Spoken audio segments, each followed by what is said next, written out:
Hello everyone, Fawad here. Welcome to my YouTube channel. Today we'll be talking about hidden features of iOS 14 that you may not have used before, and you may not actually know about them if you're just scrolling around, doing your usual browsing on the phone. You may need to look into specific places, or you may need to actually know that they exist. But if you did find out about them, they might make a huge difference in the way you use your phone. So let's get started with the first one. Did you know that your iPhone actually has a touch button in the back? No, I'm not kidding. It actually does. Now, you can actually set it to double tap to do the shortcut or triple tap to do something. You could set it in the settings. I personally have it set to double tap, go to your home screen, and triple tap with the app switcher. Let's see how that's done. So the way you would turn this feature on, you would go into the settings app, scroll to accessibility, and then go to touch, and then click on back tap. Now this will give you options of double tap or triple tap the back button. So if you go into double tap one, you could select it to, let's say, home, right? So select that, and then triple tap you can maybe select it to app switcher. Now let's try to test it out. So let's see. So if you're going to settings app, double tap the back, it should take you back. Now if you triple tap the back button, this will show you your app drawer, or actually not your app drawer, your app switcher, right? There we go.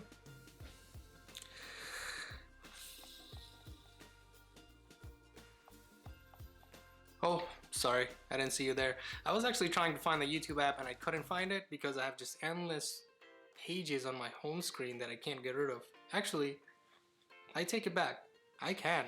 With iOS 14, Apple now actually gives you the ability to hide those pages and tuck them away.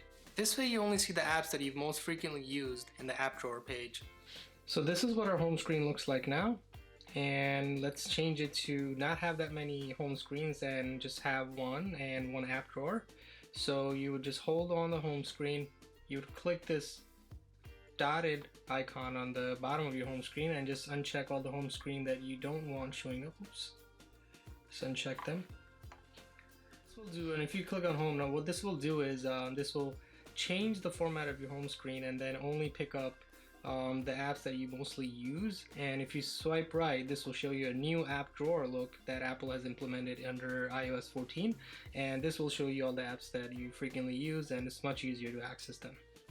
Number 3, changing your default browser and your mail apps. Now, Apple was infamous to not allowing people to change their default messages app and their default mail app, and it kind of put off a lot of users, but now they're able to allow you to change that. So now you can open your, let's say if you have a link in your mail, you can open it in Chrome or Mozilla, or if you could also change the way you sort of, when you try to share something, you could actually share it. If you don't want it to be shared with your default mail app, you can change it to your Gmail, or if you have an Outlook, if you still use an Outlook, you can do that too. Let's see how that's done.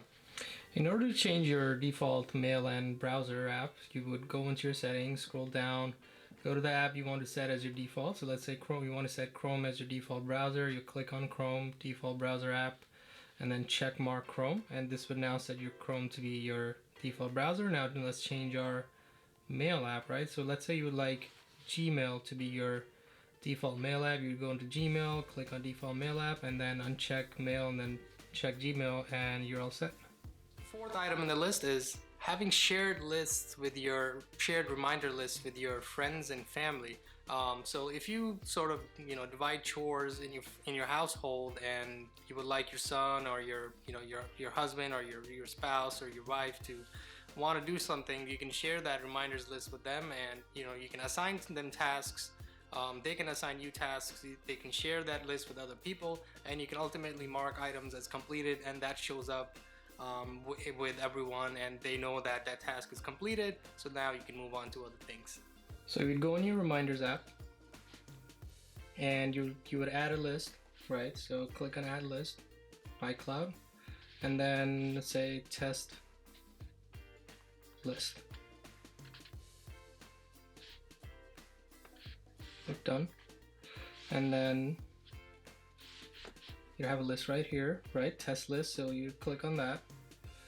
Now you can add people to this list, right? So you can click on shared list, and you can iMessage them or send it to them on Facebook. So we're going to choose to share via messages. So let's pick my name, number, and then you just share. Click send. It should say on top that this list is shared. That means that the other person now has access to this list as well. So now you can add reminders and will show up at their end also. Complete the video. And let's assign this. So you click on the reminder and then you click on this user icon, and you should be able to share it with the other person that you have the list shared with. Now, if you're one of those people like me who are too lazy to look around the camera app and just want to pick up their damn phone and take a photo or video quickly and keep moving, then the next two tips are for you. First camera tip is how to shoot a video while on the photos option in the camera app. Let's see how that's done. So if you'd like to shoot a video while you're in photo mode, so go into the camera app. You don't need to go anywhere else. You just hold the video button, and then this will automatically start to take a video. Now you can just swipe it to the right and it will keep going. So this next camera tip shows you how you can take burst photos by just opening the camera app and not going anywhere. You know, let's say you're at a sporting event or a skateboard park or at a family party and your cousin or your friend is doing some tricks. You can just open your camera app, hold your camera button and just drag it to the left, and it starts taking burst photos. So let's see how that's done and let's see it in action. Now if you want to, let's say, take a burst shot, right? You want to take some burst shots, you wouldn't hold the camera button, but you would just tap on it and then just move it to the left, and it will keep taking burst photos until you take your thumb or your finger off the touch screen. So let's try that out. And that's it. So this next tip actually shows you how you can undo or redo your changes without sort of using the backspace button on your keyboard or by selecting them and deleting them. All you have to do is swipe with 3 fingers left and right, and it automatically redos or undoes your changes, and you don't have to spend too much time on it. Let's see how that's done. Now, in order to show you the redo and undo functionality, I've opened the Notes app and I have a test note here that we would be testing this on. So I have written hello works, and I meant hello world.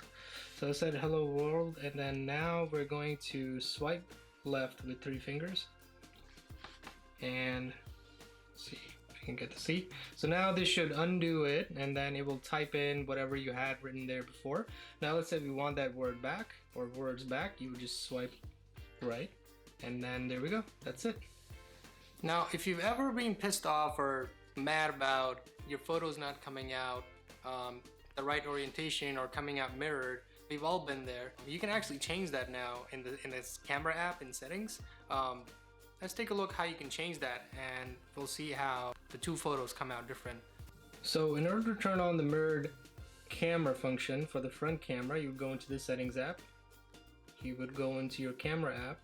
You would check mirror front camera. Now for this first photo, if you've actually selected mirrored in the camera app, this is what it looks like. Now if you want to change it back, you would just uncheck it, and this will take you back to your original frame. This next up, this photo is unmirrored, and this is what it looks like. So you can actually see the difference. One of my favorite features of WhatsApp was the replying to specific messages in WhatsApp when you're talking in a group chat.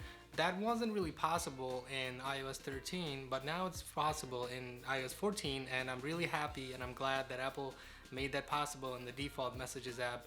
So let's see how that's done. So you would go into your Messages app, go into the group chat that you would like to respond to, tap and hold the message that you would like to respond to, and then click on reply, and then you can just type hello, and this will respond to the specific message you wanted to send the response for. That about wraps things up for this video. If you love the video and want to see the same for iPadOS, leave a like and a comment below and let me know what your thoughts are. And don't forget to subscribe and stay hydrated.